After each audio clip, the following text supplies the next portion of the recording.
Good morning, members. If you would, please take your seats. I hereby call the Finance, Ways, and Means Committee of the first extraordinary session to order for August 24th, 2023. Before we begin, are there any personal orders or announcements? Seeing none. Madam Clerk, would you please call the roll, or Mr. Clerk? Representatives Barrett, Boyd, Camper, Cochran, Crawford, Faison, Freeman, Gant, Garrett, Hawk, Hicks, Lamberth, Love, Lynn, McKenzie, Miller, Moon, Parkinson, Shaw, Sparks, Whitson, Williams, Zachary, Vice Chairman Baum, Chair Lady Hazelwood. Here. Madam Chair, you have a quorum. Thank you, Mr. Clerk. As Chairman Hicks announced a minute ago, the plan is for right now that without objection, we will be going out of session. We will be hearing from F&A with the budget presentation as to where we stand at this point financially with the state. After that presentation, this meeting will be recessed and we will go back into Finance Sub, hopefully having the amendments that we'll need to consider. They'll be ready at that time. So that's kind of the playbook, how this show will run today. And with that, would like to ask Commissioner Bryson and his team if they would come forward. And without objection, we are out of session. Oh,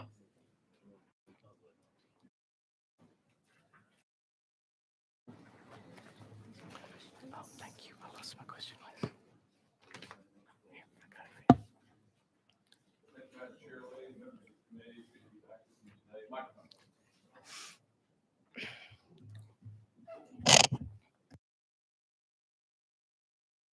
No.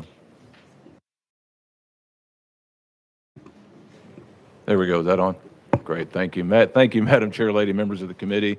Good to be with you. I appreciate the invitation to talk a little bit about the budget and the impact that the last few months have had on the budget. So I'm here with Budget Director David Thurman, who I'm sure all of you know, and Alex Schuman, Assistant Budget Director as well. So we have just a couple of slides. This will be a short presentation, and then we'll take whatever questions that you may have. The first slide is really simply to show a little bit of history about the last year, where we are from a budget growth perspective. If you look at the blue bars, those blue bars are year-to-date growth for our state revenues. They are, as you can see, that every month they have been trending down. So that our growth has been decreasing over the last several months, over the last year almost. And the important thing about that is note the orange line. The orange line is where the funding board set our growth projections. And what has happened over the last couple of months, if you look at that, is that the total growth for our state budget has dropped below the orange line, which is the funding board's projection. We base our budget based on the funding board projections. So what that means is we haven't grown as much as the funding board predicted when we set our budget. So our budget is going to come up a little bit short this year because growth was not where it was expected. Now, we're fine. We have reversions from this last fiscal year that we will be able to apply to that, about $330 million that we will apply to that to make it up. So it's not going to be a problem, but wanted you to know where we are. And so that's kind of where we are. One thing I didn't point out, but might be of interest to you, the black boxes are month to month. So you can see it's a little erratic, but still on that downward trend. We believe that we are headed more toward a normal growth pattern that we used to have prior to the pandemic. So that's kind of where we're headed. Speaking of kind of where we're headed, I'm going to turn it over to Dave Thurman to explain the impact of this for the next budget. Okay, just to dovetail on that. So as we are seeing growth, but at a slower rate, we're going to fall below our revised estimate of 7.7, which means that as Commissioner said, that gap of what we budgeted and what we're going to collect today, cash collections, is about $330 million short. Not quite finalized, but that's going to be the number when we close the books. So to put that in perspective, we built a budget that was assumed that we would hit our number, hit the 7.7% growth number revised, and then grow 2.25% going forward in the 24 budget. What that means is when we fall short in the current year in closing our books, our starting point to fund next year's budget that you just enacted is we're going to need 330 million more than we had predicted. So that 2.25% becomes a required growth rate to fund the budget you just passed. The required growth rate is now 3.75%. That sounds little, fairly reasonable given our normal collection patterns, but keep in mind that 3.75% is after we've enacted some tax holidays in the next 3 months, and then some tax cuts. So it's going to be a little bit of a challenge, I think, but we don't know until we live into this budget a little bit farther. But just want to kind of set that framework as how we're moving into the 24 budget. And that is our presentation. We are glad to take whatever questions that you may have. We just wanted to give you context for where we are today.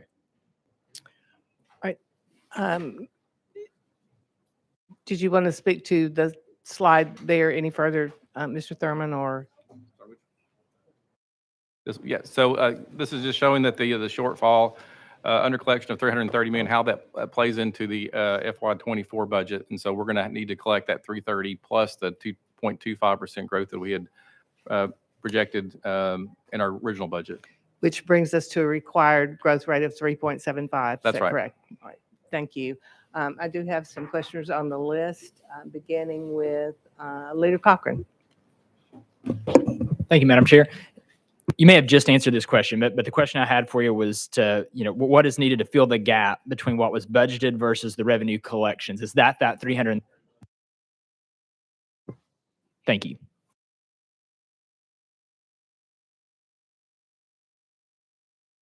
Chairman Hicks, you're recognized. Thank you, Chair Lady and Commissioner. Good to see you and certainly your staff. And wish we had a little better news, but it certainly is what it is. But so what's the plan, I guess, moving forward? $330 million gap. How do we fill that? What's the plan right now? And I know we got to get into the budget a little bit further, but I know looking down the road, you have some ideas. What are those ideas? So the 330 million under collection has two real issues to this. One is, how does that affect our ability to close the books for the 23 budget that just ended on June 30? Mm-hmm. We're still working through that, but we know we have some extraordinary one-time under collections in agencies, and we know we have some extraordinary one-time revenues. Interest earnings, for example, have performed really well because of what interest rates are doing. So we know we've got those sources to kind of cobble together a plan to close that 330. So closing the books, really, I don't think is a challenge at all. So the second issue is what does that do to 24, and how do we need to think about that? Don't know yet until we get farther into the year to see how collections trend. But keep in mind, the next 3 months that we're going to be reporting to everybody the sales tax holiday playing through. So we're going to have really lower than normal sales tax collections year over year. So the challenge is trying to figure out, as the previous chart showed you, the trend that's occurring. What does the new normal look like, and how do we need to think about revenue growth going forward? So I think the question is going to be, do we think 3.75%, which is our required growth rate, is achievable, or do we need to adjust? And we won't know that really until we get farther into collections. And at what point will we know what the reversions were, what the over appropriations were for fiscal year 23? What will be that timeline when we can see what those numbers are? So closing is always a long process. I think mid-September we would have a really good bead on agency reversions and total collections. Okay, then you figure that in. I'm assuming we can finally see what normal revenue collections are going to be. I mean, that's probably once we get through the sales tax holidays. So November, which puts us into December, I guess, to figure out where our collections will be for this year. So kind of two moving, I guess, targets there a little bit. I guess so we can finally see exactly where we are for this particular budget that we're in. So I guess I'm still hopeful, I guess, once we see some of those reversions and hopefully some of those over appropriations, that this number, will certainly go down from what it currently is. And so we won't, you know, it won't be the doom and gloom that it certainly feels like this morning. But thank you very much for your time. Appreciate y'all being here. If I may just add to that just a minute, we as Director Thurman mentioned, there is some one-time, we have been blessed to have some one-time funds, so we feel pretty confident going forward from here. When we get to November, we will have a better idea for what next year looks like, and that's when the funding board meets, and we'll have economists and others testifying and giving us a better sense of where we are as an economy and as a state budget. And just to remind members who probably don't need reminding, but the sales tax holiday that Mr. Thurman mentioned, it's a 3-month sales tax holiday. And not only are we not collecting those sales taxes, we are making our local governments whole. So it really is kind of a double whammy in that regard. So I don't expect July, August, and August, September, and October numbers to be very bright. And that's just, again, as we see those numbers, just keep in mind that is an anomaly because we have those two things going on. Chairman Williams, you're recognized. Commissioner, gentlemen, thanks for being here. I just had I guess we have two issues. We have the last year's issue, and then we have the coming year as it relates to those projections. When will we know? I think you stated we'll know the extent of where we are in the next couple of months as it relates to FY ending in last June. But when will we get a better idea of where we are as a shortfall as it relates to revenue going forward? Are we not going to know really until after the funding board meets in regards to next cycle? So obviously we're watching it closely, and we'll see how we're trending, but we really need the November funding board and the economists to give us their thoughtful presentations and how to think about the current year and then going forward. So prior to the last 5 years, I suppose, our average rate of growth was somewhere around 2 to 3% instead of the numbers that we've seen here. So what you're saying is that not that we're under collecting where we typically had been in the last 15 years, but we're just not over collecting at the same rate that we have been, say, the last 5 years. Right. I would think I would think the economists are still going to say we're still going to see growth, but it's just at a slower rate, because that's what we're seeing in the trend. It's still growth. It's just less growth. One or two more questions. As it relates to this shortfall that we're experiencing from last year and what we've seen this year, is your concern that it's more reoccurring dollar, or is it non-reoccurring dollar? Is a pretty even mix? Well, I think recurring is what we're concerned about, and not overcommitting from a recurring standpoint for sure. Okay. So as it relates to percentage of the shortfall of the 330 million, we don't know if it's 20% recurring and 80% non-recurring. Not really. I mean, I think at this point, once we have a budget set, it's really trying to achieve that number. So We're using non-recurring dollars to fill the hole. A final question, Chair Lady. As it relates to the the sales tax holiday that we're making locals whole, if you could, based upon what you know now, if we happen to be in session in November and December, would you make a suggestion to us not to continue with the sales tax holiday for the next 2 months because of the shortfall? Do you feel like that we wish we could come back and made a change now since we're here? You know, that's something that's completely up to the legislature, Chairman.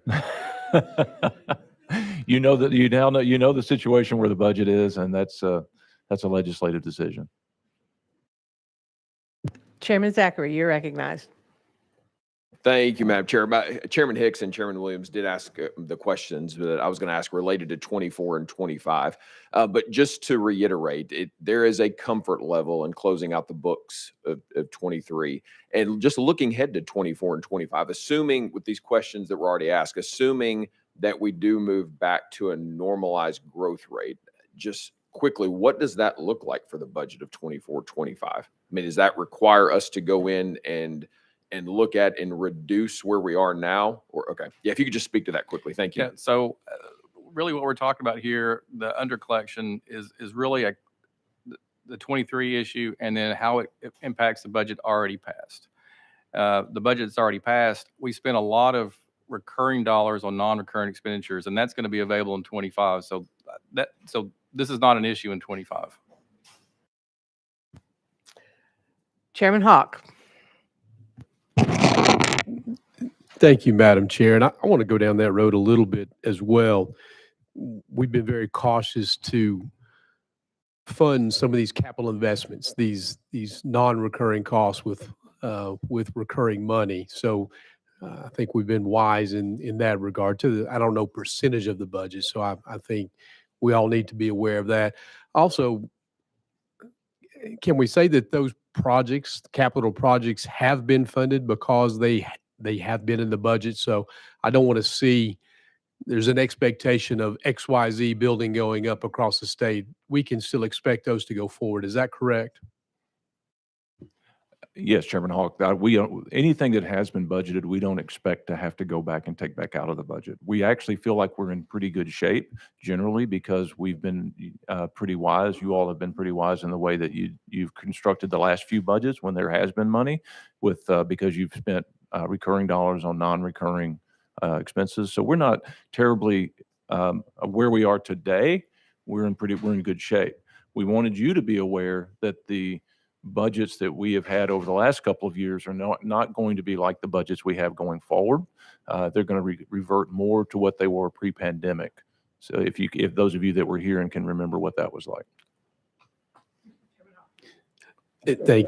Thank you, Madam Chair. And to that point, to those of us that have seen the peaks and valleys and most recently the historic peaks that we've had, I think so. There were some comments in committee I watched last night talking about us being flush with cash, and that's probably not going to be something we can say much longer going forward. We're talking about new normals, and as we look at the charts on there, is a growth rate, a more traditional growth rate of 1.5% to 2% to 2.5%. As we go forward to the 25, 26, 27 budget, we're going to have to temper the excitement that we've had over the last 3 years and look more at realistic budget, although there will be growth, but more realistic growth figures. Are we at a new normal now? We're assuming we're moving toward a new normal, but we don't know what that looks like yet, obviously. The federal government's still trying to slow down the economy, which is going to affect our revenue collection. So we're still trying to figure out what the normal looks like. Representative Love, you're recognized. Thank you, Madam Chair. And you may have addressed this, but I did want to ask a question. I may have missed this. To what do you attribute, as best you can, the slowing in our revenue growth? As best I can, and if Director Thurman has some things to add, I think it's just general economy slowing. We've seen that, we saw a lot of growth over the past, well, as you can see, over the past year or two, we saw a lot of growth, and because we're a sales tax state. Whenever the economy grows quickly, we grow quickly, but whenever the economy slows down, we slow down quickly too. And so what we're seeing, I think, is just the general following the economy. That's kind of what I attribute it to. Anything to add? I think it's right. So it's changing spending patterns because it went really different during COVID. People started changing the way they spent their dollars, and some of it was more taxable. Buying online versus traveling, it's not taxable. But I think too, what's also you're seeing here is a lot of the one-time federal dollars are being worked out of the system and are impacting our ability to spend as well. Love. Thank you. Just one follow-up. Is our slowdown consistent with our other states in the region? For the most part, I haven't really looked at them too closely, but I think others are having some similar challenges. Okay. All right. Thank you. Thank you, Madam Chair. Chairman Baum. Thank you, Madam Chair. It looks like the month in which our revenue growth was the lowest is actually May. And then it's come back a little bit the last 2 months. We've sort of reached the trough, and the last 2 months there's been a rebound. Do you know of anything that would be unique to May that would result in May being our lowest month? While they're conversing, I think that was the one time that we had some F&E taxes, with low collections in F&E taxes, I believe. And those are kind of volatile. They go kind of different month to month. And I think we just had low collections in F&E that month. I don't know that it was a trough, because I think it was more of just that one month was more of an outlier. Yeah, that's a big month normally for F&E, right? And so it is an F&E issue for that month, and I'm assuming it's growth, but it's just not as much as prior year. I mean, it's still a big number. Sure. And I guess moving forward, our revenue projection is 2.25%. And if you look at July, which is the last month we have information on, it's a pre-sales tax holiday month. It looks like our revenue growth is about 3.5%. It's rebounded a little bit. If we compare our needed projection of 2.25% with July 3.5%, is this a sign that we still may be above what we need for next year if our reversions for the current fiscal year can make up this year's gap?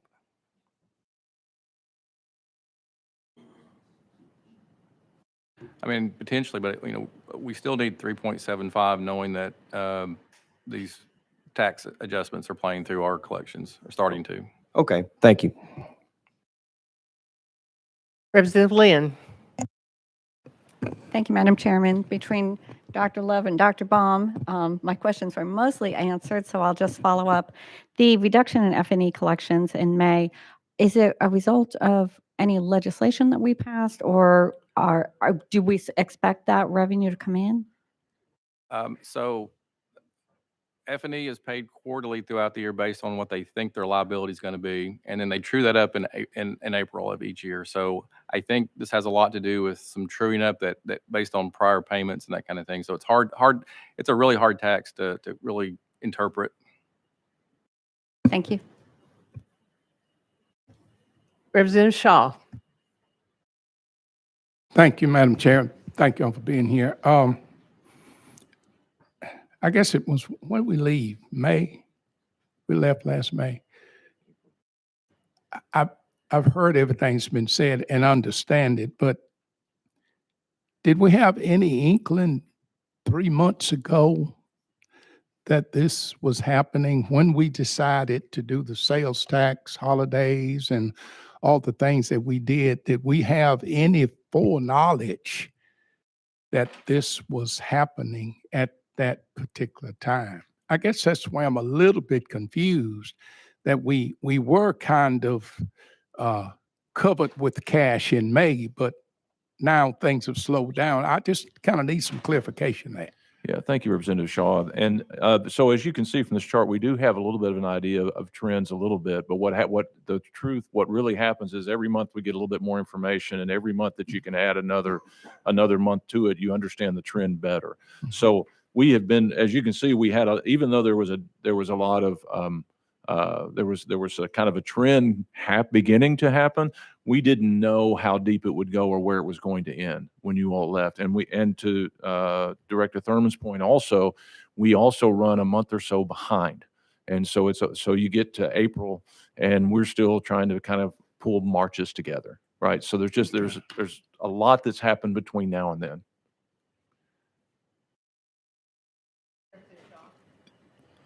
But we are pretty much, as I heard now, at a normal pace.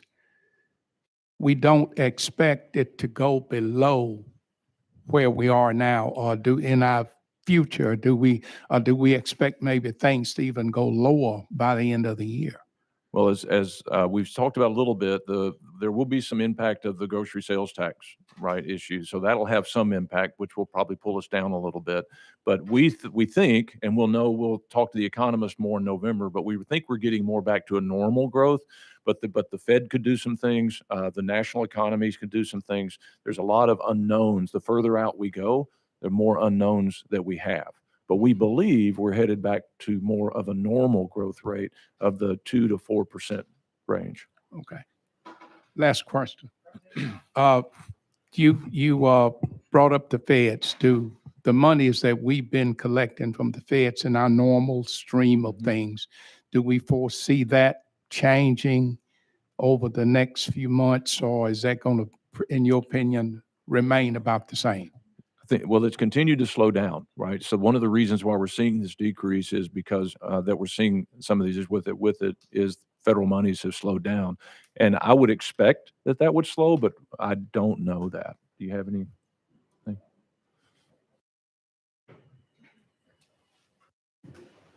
right.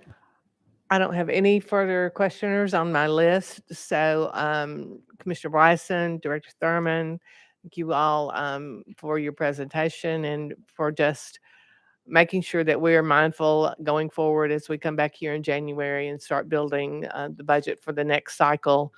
That I'm not saying the good times are over, but the exceedingly good times have probably run their course, and we are hopefully will not be below the normal, whatever normal is, but in that 2 to 4% range. But again, just preparing this committee that there may be some difficult decisions that will have to be made.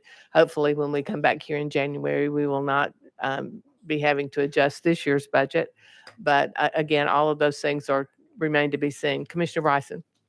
Thank you, Madam Chair. I'll just make one more comment because a lot of this has been very negative. I want to compliment the legislature on the way that you have constructed the budgets when we have been in times that have been plentiful. And you've put together the budgets in ways that give us the, give us the kinds of reserves and gives us the kinds of funds to be able to move forward with confidence, even as things begin to level out again. So I just want to say thank you to you for your smart budgeting over the last couple of years. Well, thank you. And it's something I think we've just tried very hard in this committee and in this legislative body to continue the tradition of Tennessee of not spending more money than we have. And when we do have bonus money, which is in fact a lot of what we've been looking at the past 2 or 3 years, that we're careful to spend that in ways that position the state for put this in a better position going forward and do not tie us into ongoing programs and things that we would have committed to that would have been recurring expenses. So again, I'm proud of the body and the legislature for the decisions that have been made, but it is continuing in the Tennessee tradition of just making sure that we are fiscally responsible. So thank you for your help in that regard. Thank you, as always, to all the hard work for the team from FNA, and we appreciate you being here and your flexibility with us this morning. So thanks so much. Without objection, we are back in session, and I go to Chairman Hicks. Thank you, Chair Lady. And this is just an announcement for Finance, Ways and Means Subcommittee. We will meet at 10:50. So we'll take about a 30-minute break, then we will meet at 10:50. Just want to let the members and the audience know. In House Hearing Room 1, right where we're at. Thank you. Representative Freeman, do you have an announcement? Yep. Thank you, Madam Chair. And I know I'm out of order, but I'd like to welcome many of my friends and constituents here from Voices for a Safer Tennessee, Moms Demand Action, and other groups advocating for responsible gun ownership.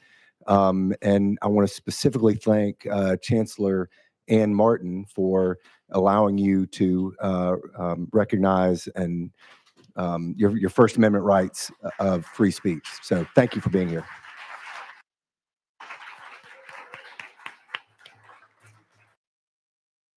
Welcome to all of you all. And again, we, as announced in the beginning, the plans for today, as you heard, Chairman Hicks, Finance Sub will be meeting at 10:50. That will be followed immediately by Finance Full. So without objection, we are in recess. Thank you.